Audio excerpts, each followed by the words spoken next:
خێبێن ئەرکتان کێشا و سوپاسی ئامادەبوونتانەکەم.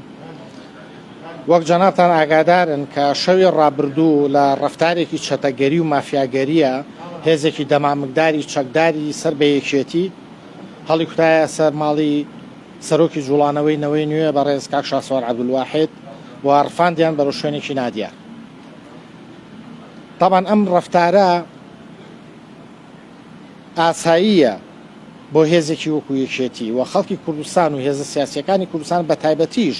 جوڵانەوەی نەوەی نوێ لەگەڵ ئەم جۆرە ڕەفتارە چەتەگەریە لەلایەن پارتی یەکێتیەوە ڕاهاتووە. بڕیار بوو کە ئەمڕۆژ سەرۆکی جوڵانەوەی نەوەی نوێ بێنرێتە بەردەم دادگا و لە بەردەم دادوەر ئامادە ببێت کە بەداخەوە تا ئێستاش کە دەوامی دادگا تەواو بوو بە شێوەیەکی نایاسایی نەهێنرایە دادگا و نەهێنرایە بەردەمی دادوەر تا بتوانرێت مەلەفەکەی تاوتوێ بکرێت و کەفالەتی بۆ بکرێت و بە کەفالەت ئازاد بێت. ئەمەوێ لێرەوە ڕووی دەمەم لە هەردوو حیزبی دەسەڵات بکەم و بە تایبەتیش لە یەکێتی بە حوزوری شاسوار عەبدولواحید و بە بێ حوزوری شاسوار عەبدولواحید نەوەی نوێ لەسەر ڕێگای خۆیەتی و با دڵنیاش بن کە بۆ هەڵبژاردننی داهاتوو کە ئەوە یەکێک لە مەترسیەکانیانە کە ئەو ڕەفتارە چەتەگەریەیان نواند نەوەی نوێ بە تەواوی توانایەوە بەشداری ئەکات و ڕکابەری لەگەڵ هەردوو حیزبە دەسەڵاتدارە دز و گەندەڵەکەی کوردستانە ئەکات لەسەر نوێنەرایەتیکردنی خەڵکی کوردستان لە بەغداد. هەمووتان ئەزانن کە ئەم کەیسە کەیسێکی سیاسیە دوورە لە مشتێکی قانونی. ئەم کەیسە لە بەرامبەر بڵاوکردنەوەی ڤیددیۆیەکی سەرۆکی جوڵانەوەکەمانە کە ئاماژەی بەوەدا کە ئەگەر تا هەفتەی داهاتوو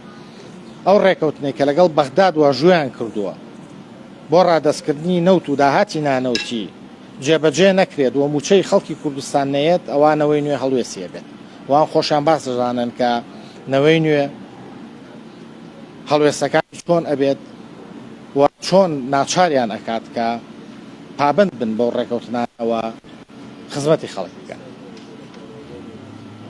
هەروەک ئەمە ئامانجێکی تری ئەم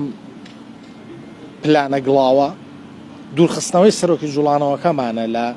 جوڵانەوەکە لە کاتێکا کە بەرەو هەڵبژاردننی پەرلەمانی عێراق ئەڕۆین لە مانگی 11 داهاتوودا. بەڵام جارێکی تریش با دڵنیا بن لەوەی کە بە حوزوری شاسوار عەبدولواحید و بەبێ حوزوری ئەو نەوەی نوێ لەسەر ڕێڕەوەی خۆیەتی وەکاری خۆیەکات و هەردوو فراکسیۆنەکە لە پەرلەمانی عێراق و لە پەرلەمانی کوردستان و هەروەها سەرکردایەتی جوڵانەوەکەش کارەکانی خۆیان زۆر بە ڕێکوپێکی درێژە پێدەن و ئیدارەی جوڵانەوەکە ئادەن. و لێرە شەوەمەوە ڕای بگێنم کە سەلامەتی گیانی سەرۆکی جوڵانەوەکەمان لە ئەستۆی پارتی و یەکێتیەوە بە تایبەت لە یەکێتی و لە ناو یەکێتیشا بە تایبەت لە ئەستۆی پاڤڵ تاڵەبانی سەرۆکی یەکێتیایە و ئەم ڕەفتارەشیان ئەم ڕەفتارە چەتەگەریەیان ترسێکی ڕوون و ئاشکرای یەکێتی نیشانەدات لەو هەڵبژاردنەی کە لە بەردەممانایە. چونکە هەموو خەڵکی کوردستان ئەزانێت کە لە هەڵبژاردننی ڕابردووی پەرلەمانی کوردستانە ئەوان چی درۆیان کرد بە گوێی هاوڵاتیانی هەرێمی کوردستانە و چەندێک هەوڵیاندا کە هاوڵاتیانی کوردستان چاواشە بکەن بەو درۆ و دەلەسانی کە ئەیان هێنایەوە و بەڵێنیان ئەداوە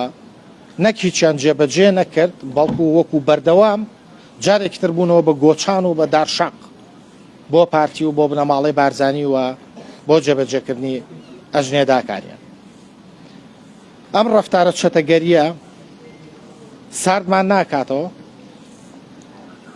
نامان ترسێنێت و با دڵنیاش بن لەوەی کە نەوەی نوێ بەهێزتر ئەبێت و بە پێگەیەکی بەهێزتریشەوە ئەڕواتەوە بەغداد و ئەچێتە ناو هەڵبژاردنەکانی عێراقەوە و پشتیوان بە خوای گەورە و بە خەڵکی کوردستانیش حکمی پارتی و یەکێتی لە کورتی داوە بەم ڕەفتارانەیان سەلماندیان کە کورتی تەمەنیان زۆر لەوە نزیکترەکە خەڵکی کوردستان چاوەڕێیەکات. من سوپاسانەکەم و هاوڕێم کوردەوان جەمال سەرۆکی فراکسیۆنی نەوەی نوێ لە پەرلەمانی کوردستانیش قسەیەکی هەیە بۆتان. دەستان خۆش بێ سلااوتان لەبێ هاوڕێیان تەمەنەوی پێویست بوو جەنابی کاکڕێبار باسی کرد منەمەوێ شتێکی تر ئیزافە بکەم کاک شاسوار دوێنێ لە ڤیدیۆیەکە داوای لە هاوڕەکانی کردووە کە پابند بن بە پرەنسیپەکانی نەوەی نوێ و لەگەڵ پارتیۆچەهی دانەنشین لێرەوە پێڵم کە سۆز بێت بەڵێن بێت کە هەرگیز لەسەر ئەو ڕێگەی کە لەسەرین لای ناین و بەردەوامە بین وە هیچ شتێک نامان ترسێنێ ئەوی کە پێویستە بترسێکێتی و پارتیە هەرگیز ئەم شانە ساردمان ناکاتەوە و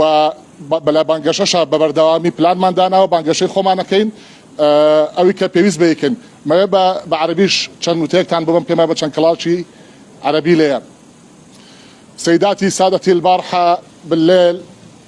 من قبل المجموعة مسلحة من حزب اتحاد الوطني الكردستاني تم طوق بيت السيد شاسوار عبد الواحد وخطفوا لمكان مجهول لحد الآن احنا ما نعرف وين السيد شاسوار. البارحة المتحدث باسم الشرطة السليمانية قال بأنه اليوم راح يكون قدام المحكمة بس مع الأسف احنا من الصبح مع زملائي كنا في المحكمة متواجدين لحد الآن ما جابوا السيد شاسوار للمحكمة. احنا راح نكون مستمر وساند وقوي وما نترك أهدافنا إن شاء الله راح نكون أقوى وأقوى بعد أحسن نكون بعد أحسن إن شاء الله. شكرا جزيلا زور سباس بله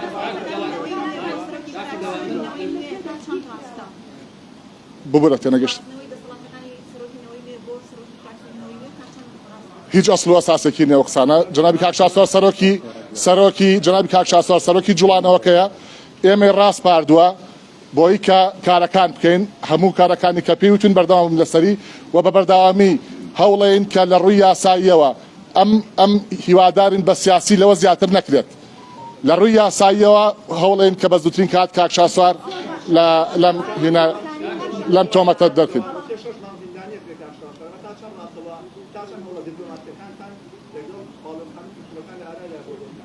ئێمە لە دوێنێەوە کەوتونەتە سەر هێڵ لەگەڵ سەرجەم باڵوێز و کۆنسڵەکان لە هەرێمی کوردستان و لە عێراق و بەردەوامە بین فشارەکەین هەتا ئەم هەڵس و کەوتە مافیا ئاساییە دووبارە نەبێتەوە لە وڵاتەیە. ئەوە محکمە قەناعەتی قازیە بەڵێ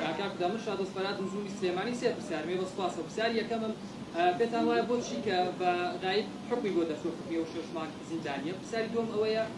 ئێوەتانە دەدەن لە بڕیارەکان و پێتان وایە دواتر ئەمە چۆن بچکرس لە بەیانیەوانی کۆمەڵێک باس دەکرێت یەکێک دەڵێت بۆ نمونە ئەبێ زیندانیەکەی بکرێ 6 مانگەکەی یەکێک دەڵێت دەتوانێت لابرێت پرسیاری سێمە سەبارەت بە بابەتی کۆنسڵگەری جا باوەڵاوی پرسیارێکم بەمەوە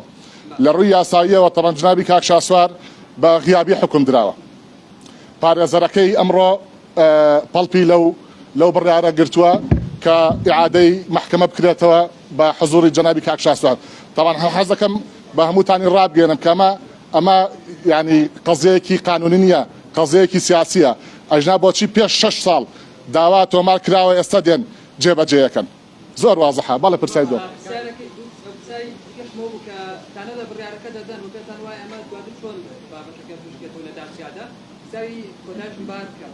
ئێوە لە شویشەوە کە ڕاگەنجاوتان هەبووە داواتان کردەوە کۆنسڵگەری و ڕێکخراوە دەوڵەتەکان بێنە سەرکار پێتان وایە بە راپۆرتی ئەوان بە قسەی ئەوان دادگا هیچ بۆ نەپێداچوونەوەیەک هیچ بڕیارێکی دیکە لەم بابەتە دەدات بەداخەوە طبعا بەداخەوە بەشێکی زۆر دادوەرمان هەیە کە خەڵکی ئازا و بوێر و جەریئن کە زۆر شتی جامێرانیان کردووە لە هەمان کاتە هەندێک لە دادوەرەکان لەژێر فشار و تەسیری حیزبان هیوادارین تەمەناکەین ئەو سیناریۆیە نەبێت کە لەژێر تاسیری حیزب بن بێگومان دەورێ بێت کۆمەڵگەی نێودەوڵەتی هیوادارم عەواد بەندەریان بیر نەچێت. بەڵێ کەیسەکە یاساییە و ئاساییشە لە 2021ەوە فەرمانی ئەوە دەکراوە کە سەرۆکی جوڵانەوەی نەوەی نوێ سەردانی دادگا بکات بەڵام تاکو ئێستا نەخۆینە پارێزەرەکەی نەچوو کارکەی بۆ چییە؟ خانم ئەوە ڕاز نییە تەبەن ئەوە ڕاز نییە لەبەر لە 2019 بۆچی نەهاتون جێبەجێ بکەن بۆ لەم کاتەیە جێبەجێکن لەبەرەوەی جەنابی کاک شاسوار هەڵوێستی ڕاگەیاندووە لەسەر موچە لەسەر قوتی خەڵک لەسەر بژێوی خەڵک داوای کردو ئەگەر موچە نەدرێ هەڵوێست ڕاگەین لەسەر ئەوە بووە بەڵێ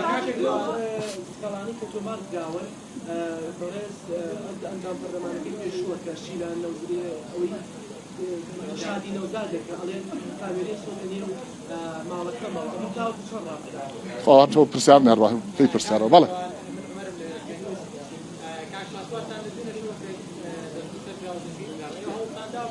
بەڵێ هەوڵمان ناکەزانە نەکرد تا ئەسەنەمان بینەوە هەر نازانین لەکوێیە نازانین لەکوێیە پێمان ناڵن لەکوێیە نەشان هێنا بۆ مەحکەمە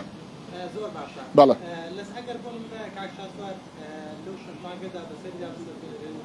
زایە کاریگەری دەبێت لەسەر کەمکردنەوەی دەنگینەوەی نوێ بۆ پەرلەمانی عێراق بە پێچەوانەوە هاوڕێیان بە پێچەوانەوە ئێمە پێشتریش لەگەڵ فراکسیۆنی نەوەی نوێ لە بەغاو لە هەرێمی کوردستان کۆبوونەوەمان کردووە ئەم شانە چاڕوان کراوە یەکەم جار نێ کاک شاسوار گیرە هەموو جارە بەهێزترە بین بەشێ لە هاوڕەکانمان گیراون لە هەورێر و لە سلێمانی و لە دۆر ئەمانە ساردمان ناکەنەوە حەزەکەم باش بیزانین لە هیچ شتێ ناترسین ئەوەی کە پێویستە بترسێ ئەوان هەموو ئەگەرێک بەردەوامە هەموو ئەگەرێک کراوەیە لە بەردەممانە هەموو ئەگەرێک کراوەیە و لە کاتی خۆیان گفتوگویەکەین بەڵێ بەڵێ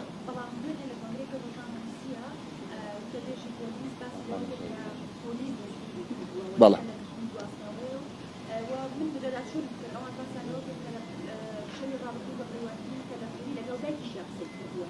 بەڵێ من شتیوان بەڕاستی نەزانیۆ کە قسەی کرد بێت من لە هەولێرەوە ئەمڕۆ ئەم بەیانە زوو گەیشتومەتەوە سلێمانی پێم خۆشە کاک ڕێبوار وەڵامی ئەوە باتەوە بەڵێ فەرموو کاک ڕێبوار سەبارەت بۆ پرسیاری جەنابێ منەمێ شێکتان پێ بڵێمەوەتان بە زانیاری پێڵە لەو کاتێک کە وتەبێژی پۆلیس کۆنگرێ ڕۆژنامەوانی کردووەڵێ شاسوار عەبدولواحید لەلایەن پۆلیسەوەی گیراوە خۆی نەیەزانی لەکوێ و هەر لەو کاتەشا ئێمە من و چەند هاوڕێیەکم لە پەرلەمانی کوردستان و عێراقیش سەردانی چەندین بنکەی پۆلیسمان کردووە لەوانە بەڕێوەبەراتی گشتی پۆلیسی سلێمانی و بەڕێوەبەراتی گرتن و گواستنەوەش و ئەو بە شەشکە لە ناو فەرماندەییایە هەمویان نەفیان کردووە کە لە لای ئەوان بێت ڕایانگەاندووە کە لای ئەوان نییە ئەمە خۆی لە خۆیان باشترین بەڵگەیە لەسەرەوەی کە ئەو کەسە کەسێکی سیاسیە و مافی بە کەسی یاساییەوە نییە وەکو هاوڕەشم ئاماژەی پێدا ئەگەر ئەم کەسە یاساییە لە ماوەی 6 ساڵی ڕابردووە بۆ جێبەجێ نەکراوە ئەی بۆ پاش ئەوە جێبەجێ ئەکرێت کە شاسوار عەبدولواحید دێت دەڵێت ئەگەر ڕێکەوتنەکەتان لەگەڵ بەغداد جێبەجێ نەکەن و موچەی خەڵکی کوردستان نەیەت نەوەی نوێ هەڵوێستیە بێت بەڵام بە هەموو لایەک ئەوە بزانن شاسوار عەبدولواحید خۆی ئێمەش وەکو هاوڕێکانی چ وەکو پەرلەمانتاران چ وەکوانی کە لە ناو سەرکردایەتی جوڵانەوەی نەوەی نوێدان شانازی